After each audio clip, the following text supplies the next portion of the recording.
Hey, everybody. Welcome to the back room. I'm Andy Ostroy. Today's guest, Congresswoman Jasmine Crockett. We'll get to that in 1 second. But first, I just want to thank you for tuning in today. We appreciate you listening, and we'd love to hear your comments. So email us at backroomandy@gmail.com, and maybe we'll read a few next time.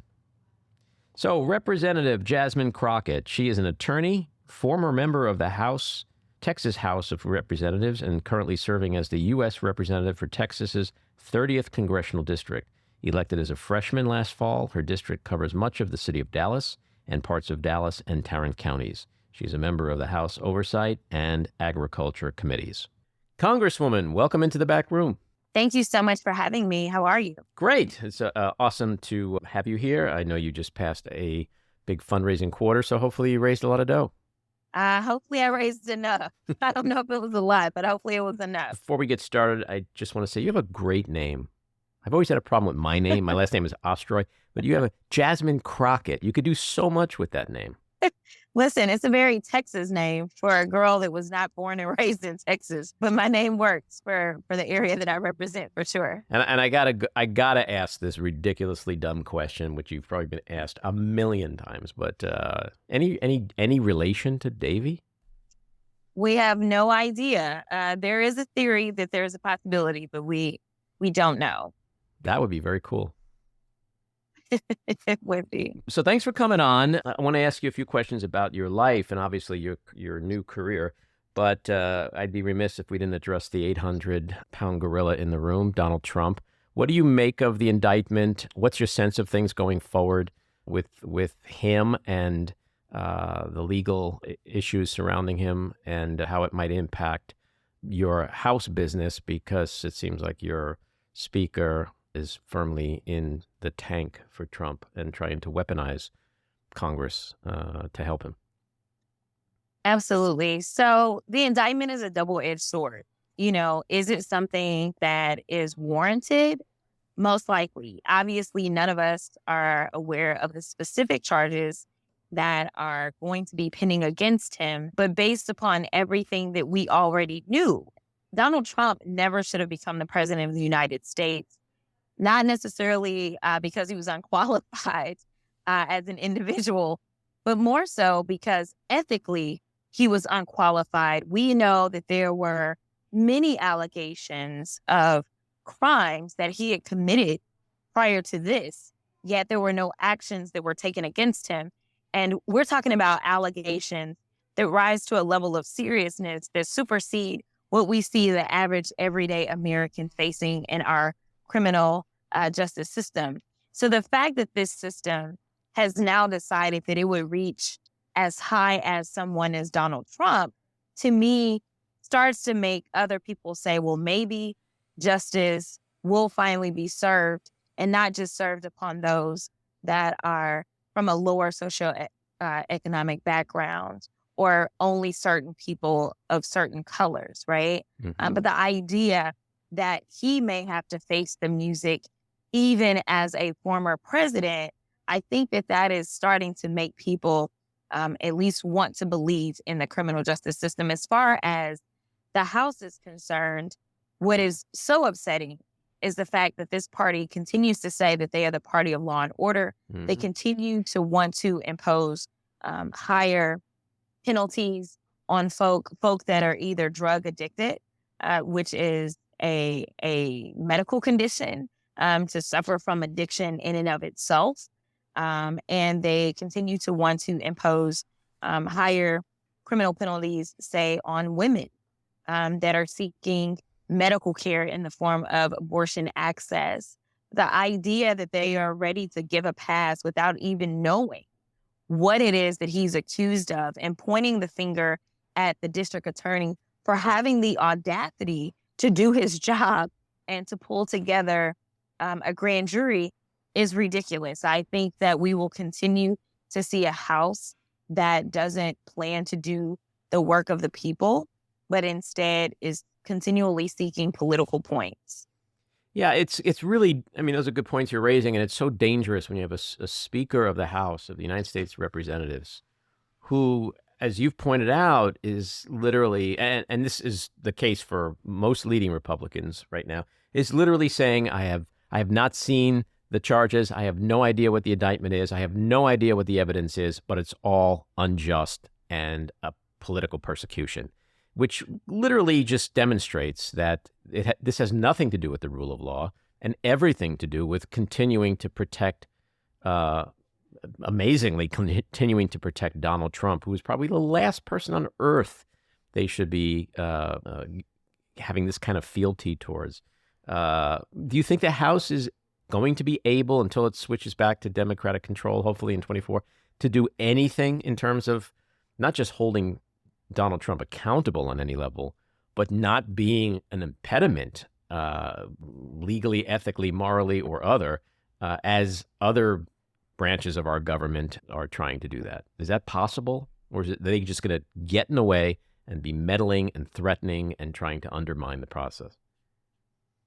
No, they won't get anything done. And seemingly they want to continue to kind of double down on stupid, right? Or double down on dumb, right? Like, the idea is that historically, you know this, we should not be where we are in the U.S. House. We were supposed to get our butts kicked. Mm-hmm. That is the bottom line, right? We had a redistricting year where we really, any semblance of coverage and protection under the Voting Rights Act, something that we had coverage for 50 years or more, right? Mm-hmm. We lost a lot of that cover, number one.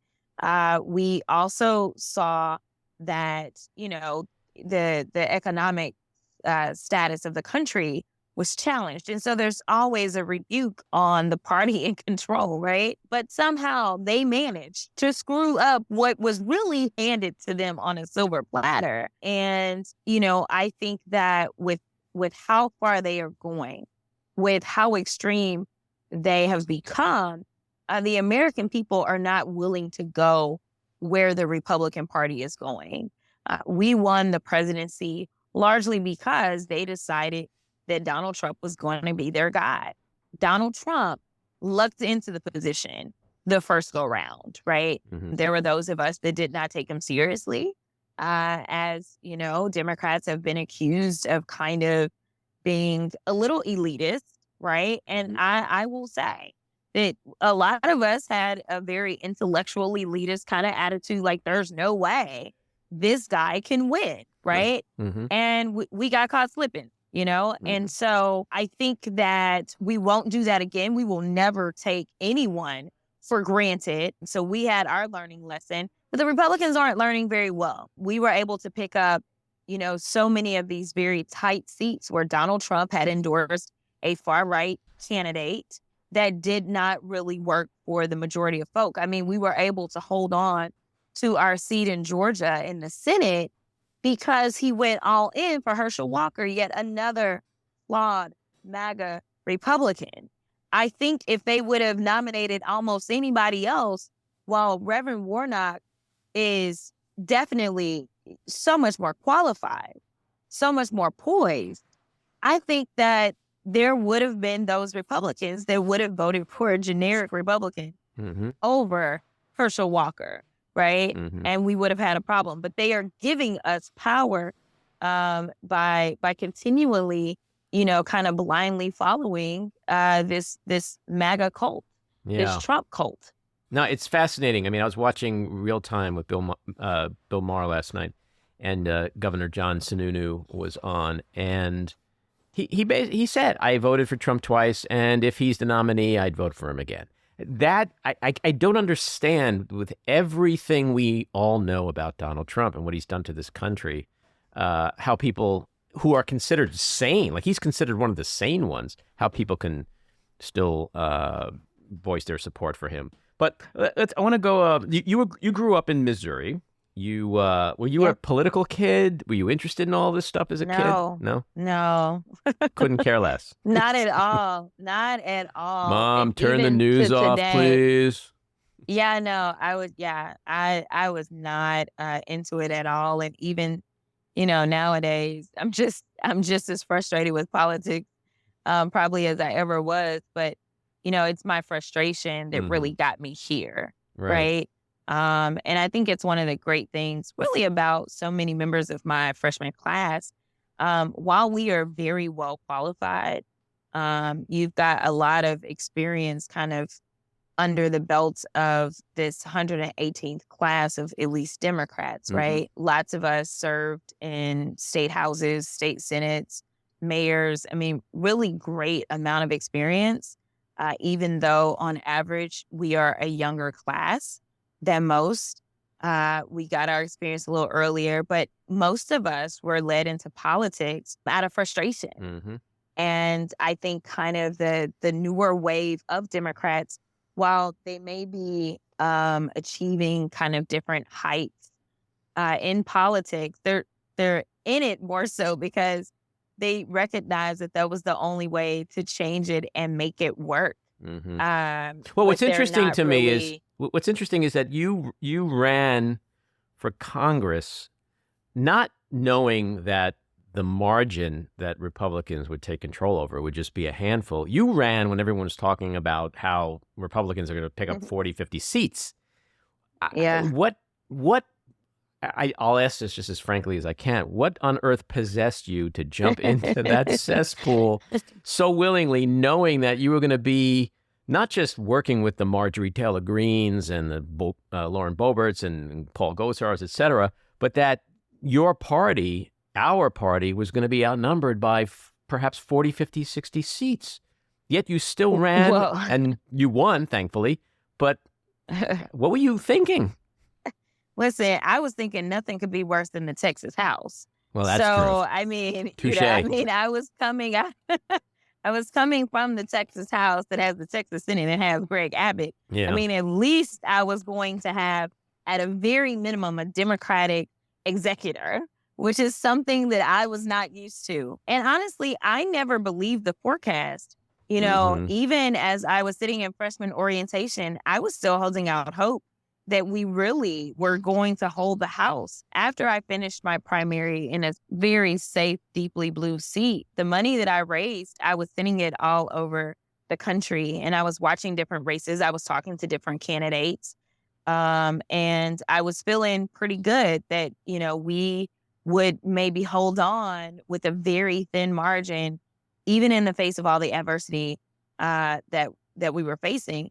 And as someone who was coming out of Texas, where Texas was leading the way as it relates to stripping reproductive rights away from any person that had a uterus, and recognizing and feeling on the ground a level of frustration. I could only imagine if I was feeling it here in the state of Texas.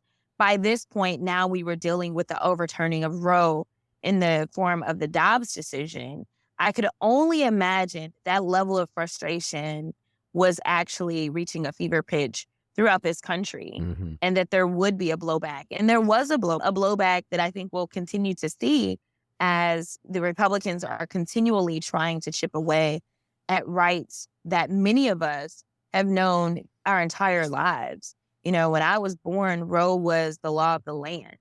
I have less rights today than I had when I was born. And it's problematic and it's scary. And I think that people are starting to say, I may hate politics, but by gosh darn it, this is affecting whether or not I can even live. And they are realizing that it is life or death. And I think that is what is going to continually propel Democrats to wins that we technically are not supposed to have. So I want to ask you about the frustration that you had and still have. But what was the moment where perhaps you were, sitting on the couch one night watching Succession and you just said to yourself, screw it, I've had it. This is enough. Now I'm running for Congress. What was that moment? What triggered that decision? Yeah, so it wasn't so much like that. I was serving in the Texas House, and I never had any aspirations of really running for the Texas House nor running for the U.S. House. But my congresswoman was actually the most senior person in the Congress as far as age is concerned. And so at the tender age of 87, she said, we need someone who's young and experienced, and I wanted to be a woman to replace me. And so having someone who had served in an elected role for 50 years in some way call you and say that, you're like, okay, maybe this is what I'm supposed to do, right? Mm-hmm. I had a number of other calls and things like that, but it takes a lot and it takes courage to say, you know what, it's my time is gone. I've done my part. It is time to pass the torch. And so if she thought that I was up to the task and if she felt like this was how I could really take my service to the next level, then I dove in head first and ended up in the largest primary in the state of Texas, giving up what was most likely going to be a very safe seat for me. I'd only won my primary by 90 votes to get to the state house. So it was pretty daunting to say, oh, I just did that 2 years ago. Now I'm going to jump into this larger race with, 9 opponents and give up my very safe seat. But it's never really been about me as far as the seat is concerned. It's always been about the people. And I didn't really trust that anyone else that was running for that seat could really do this work or really would do this on the level that I would. It's not to say that they were bad. It's just a matter of I had experience that they didn't, whether it was in the courtrooms and the jails or whether it was literally in the halls of the Texas legislature. My unique experiences, I felt like qualified me beyond what any person that was running for the seat could offer. And I also felt like this was the time to make sure that people that weren't really concerned about the title, but were more so concerned about the safety of this country, the safety of the people in this country. And that safety is a financial thing, an educational thing, as well as, criminal thing, as well as just kind of thinking about the larger scale of kind of where we are as it relates to safety in the world, as we see the threats that Russia continues to wage. And so, thinking about all those things, I said, I've just got to do it. And if I don't win, that means that the people have spoken, something that some people don't like to hear. And I will move on. And that's not the role that I needed to serve my community in. But seemingly they were happy to choose me. And we'll see if they're happy to choose me again. Mm-hmm. And so aside from Congresswoman Johnson, who are your role models or inspirations in terms of politics or just notable figures who helped inspire you to make that decision to be interested in and run for office? Yeah. So, I am a member of Delta Sigma Theta sorority. So we have some pretty big giants when it comes to Black women in politics. And so Shirley Chisholm is like the biggest and first one that always comes to mind because she was the first Black woman to run for Congress. Like I can only imagine kind of what was going through her head, because what matters to me is that representation exists across the board. It is hard for people to see themselves in certain roles if they've never seen someone before. I can only imagine what was going on with Obama or even Kamala as they dared to reach heights that no one who looks like them had ever attained, right? And so you do have the Shirley Chisholms of the world, as well as closer to home in the state of Texas, Barbara Jordan, who is also a member of my sorority. And so these are figures that even as I was going through the process of becoming a member of Delta Sigma Theta, that we were learning about as part of that process. Dorothy Height, so many of these amazing figures, as well as our Secretary of HUD, Marcia Fudge, one of our previous national presidents. And so just even learning the history of Delta and the fact that their first formal act as a sorority was participating in the Women's Suffrage March. Like, we tap into, so many of us do, tap into the roots of this organization that has existed since 1913. And to this day, so many of those women really do provide inspiration because they dared to do the things that had not been done. So the least that I can do is take these doors that they have opened and make sure that I kick them open and make sure that they remain open and that I remain true to the fights that they waged. I sit on the Ag Committee, a committee that Shirley Chisholm was committed to, because she felt as if hunger was a real thing that should not be a thing in this country. Unfortunately, we still have food insecurity in this country, and it is a fight that is worth waging, a fight that Marcia Fudge also waged as a member of Congress. Yeah. So you were recently in the news. You went to the jail and visited with the J6 prisoners. That was something that Marjorie Taylor Greene was out breaking about her quote-unquote bipartisan delegation, and you said what to that? It was bipartisan. I mean, technically, but what? Yeah, and there were, but for whatever reason, she thought that I really was going to check on them. I was not. I was going to make sure that we could keep this trip honest. Something that I am always concerned about when it comes to members of, definitely certain members of the Republican Party, is their inclination to actually be honest.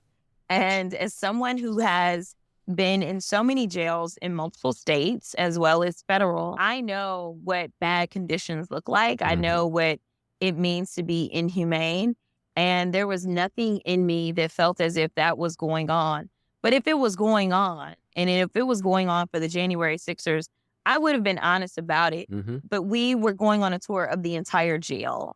And so I would have been honest about the fact that it wasn't just January 6ers, that it would have been, I would have laid out the challenges that existed for those other inmates that don't somehow summons and get visits from congressional members, right? Right. It's not like the J6 prisoners would be like eating oatmeal while other prisoners would be having Thai food brought in. Exactly. So I would have highlighted the concerns overall that I saw in the jail, but instead, the reports that I got were like, Rep, we're telling you, there are no problems. And when I say no, obviously nothing is perfect, right? But in the sense of inhumanity, and I've seen what abuse looks like, right?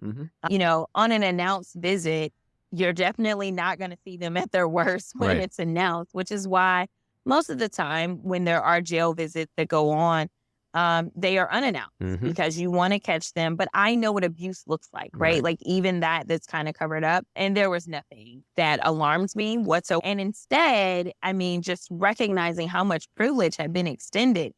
Now, that was something I had never seen in my life. In almost 20 years of practicing law, I had not seen the accessibility to technology that these inmates have. It was quite astounding. And listen, I definitely believe that, especially as a pretrial detainee, you were cloaked in innocence. I believe that, like, wholeheartedly. I believe that there has to be a process where, you know, whoever is doing the prosecuting is required to prove that someone is guilty. And so with that, I do believe that you're in a different space when you're held pretrial, right? Yes, we've got to hold you. Yes, we've got to balance out and make sure that the community is safe based upon what we know of your history, what we know of the allegations of your crime and that kind of stuff. But at the same time, you know, you're still an inmate, right? So it is kind of like this delicate balance. And so while I am not upset that inmates are being given access to technology, it is a spit in the face of inmates, specifically those in the state of Texas, who are lacking so much, to act as if it's inhumane. Essentially, you're just arguing they shouldn't be in jail. That's the argument. Like, don't lock them up, even though, you know, these are the same people that, you know, touted over and over and over, lock her up. Right. And to this day, there still has not been enough to even present to a grand jury as it relates to Hillary Clinton. And as one of the two Democrats who went with Greene, and I guess she came back, she was kind of muted. We didn't really hear anything that was it didn't sort of achieve the goals that I think she set out to achieve. Would you say it backfired on her, or it was just like a nothing burger? It came and went, and, you know, just more yammering from her, you know? It definitely backfired, big time. Honestly, I don't think that they anticipated that any Democrats would go. And to be perfectly honest, it makes no sense that senior members of my party would go and check on people that were trying to kill them. Like that makes no sense. But there are some strong freshman voices that sit on the Oversight Committee. And and we went. We were not victims of the crimes that were committed on that day as far as direct victims. Obviously, we still are very much concerned about our democracy, and they managed to definitely put a crack in our democracy. But as far as them actually physically trying to assault us, we did not endure that. So definitely different for us to go in. But I also felt like she did not feel threatened whatsoever because we were freshmen. And, she has a loud bullhorn. And I'm pretty sure that she thought that it would be louder than us. But also she recognized that she wasn't just going to be able to make up the most ridiculous things, considering the fact that there were 2 Democrats that were there to really hold them accountable. And so you saw that she kind of shifted her conversation about conditions and really more so just focused on they're innocent. There was no insurrection. Well, you didn't need to take a jail visit to have your opinion of that, right? You just go on Sean Hannity for that. Exactly. So I think we definitely made her pivot out of that conversation. And then you had at least one Democrat that had a ton of credibility because you can find logs of me walking into jails. So this may be the only jail that you've ever cared to visit in your life. And so you don't really have a frame of reference. But when it came to the media, whoever you are, there definitely was going to be a level of credibility that came with me making that visit because I have been in various jails in this country. Well, we're thrilled that you were able to go, and I bet you she wasn't counting on that and someone like you. My last question to you is about the House again, and you also serve on the Oversight Committee, which is chaired by James Comer, who is another one who's, I can't think of any other thing to say all the time except like he's carrying Trump's balls in his hand. And how does the House Oversight Committee, which is so critical to upholding the rule of law in this country, how is it going to achieve that end with someone like James Comer chairing it? And how do you function on a committee like that when it's so clear how partisan and in the tank they are for Trump? People often sometimes ask me about my committees. And I tell them that my substance committee is my ad committee, and oversight, unfortunately, is lacking all substance, right? But we really are the front line for messaging in this country. We are the ones that are supposed to stop the misinformation in its tracks. And so, oversight is being used as a vehicle to, number one, weaponize the government. Interestingly enough, that they have the weaponization committee. Right. And it's supposed to be about Democrats weaponizing, but I think it's appropriate that it's their committee. As we see, the threats that are being waged against the honorable DA in Manhattan.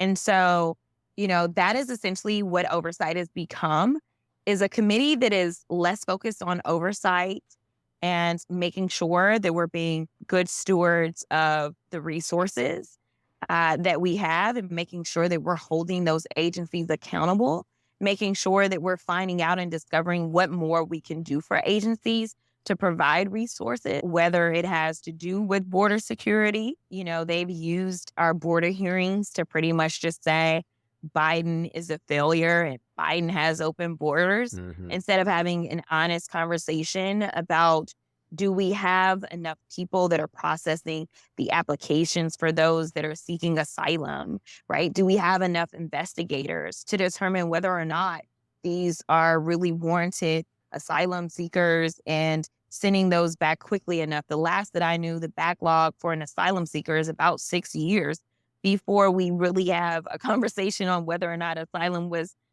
to be granted or not. Well, imagine trying to go back 6 years ago and figure out whether or not there was harm that they were facing, right? It's inefficient and it's not fair, right? And so providing the resources, the idea that the border is just here in Texas is yet another farce. And they're failing to really talk about, what's happening, say, in New York, or failing to talk about our waterways, right? We have more than one border. It's more than just with Mexico. or failing to have real conversations around, how much we're doing by way of talking to these countries that are struggling to try to minimize the people that are coming over, right? Like, and working with them. So, like, we're not working on solutions, right? The Republicans are focused on scare tactics overall and no solutions. And the committee that is leading the way is the Oversight Committee. And so I think what we're doing is we're showing the country, you've got one side of the aisle that is trying to provide for solutions, and the other side is going to continue to kind of lean in on scare tactics. And honestly, just lunacy. The fact that one of my first hearings, if not the first one, was on Twitter. And I'm just like, I'm sorry. While I was knocking on doors, not one person asked me about Twitter right. and their concerns about a New York Post article. Right. Right. So I'm like, I don't know what polling y'all have, but like, this is stupid. Like, not to mention, last I checked, like, Twitter wasn't one of our governmental agencies, right? So I'm like, what are we doing, right? But like, making them look irresponsible and childish, I believe, is our goal, is to show the American people we got some adults in the room. They all have D's in front of their names. And then we've got people that are truly wasting our resources, and they all have an R in front of their names. I think you're 1,000,000% right. And I think the American people are way smarter than the Republican Party would like to believe. I think they love, Donald Trump himself said, I like the ignorant. And I think they're treating the electorate like morons. And I think they have a way too thin a majority to be doing that. And I think in 24, they're going to find that out firsthand when the House flips back. So I lied before. I actually have a couple of quick questions in closing. Okay. They're not involving politics at all. We here in the back room like to get a little window into the soul of people we talk with. So I have two quick questions. First one is, are you a dog or a cat person? Dog. Wow, you said that really emphatically and quickly, which often means you hate cats. But we don't have to answer that. I don't hate them, but I definitely don't want any. Okay. And the second question is, music is the best window into someone's soul. Give me your top 5 musical artists of all time. Who of all time? All right. So we're definitely going to go with Whitney Houston, Michael Jackson, Beyonce. I actually really, really love Jamie Foxx. Wow. And then I'm going to go with Floetry. Okay. Well, awesome list. You're awesome. I am thrilled that you're in Congress. I hope you'll be there as long as Congresswoman Johnson, and I hope you'll come back. You've been very generous with your time, and good luck to you, and keep fighting a good fight. Thanks so much, Andy. Alrighty. Take care. Bye. That's episode 58. If you like what you've been hearing, and even if you don't, let us know. We appreciate the feedback. You can leave us a message at 845-307-7446. Email us at backroomandy@gmail.com or tweet to me at Andy Ostroy. And when you listen, please take a quick moment to rate and review. It's very helpful. I want to thank my co-producer, engineer, and editor, Matty Rosenberg, associate producer, Jen Hammoud, Cricket Langale for our artwork, Andy Hollander for our kick-ass music, Patricia Wynn and the Epicurean for the Backroom Studio, and a big thank you again to our guest, Congresswoman Jasmine Crockett. So keep your eyes on Washington, Hollywood, and your own backyards, and we hope you'll join us again next time. Have a great week.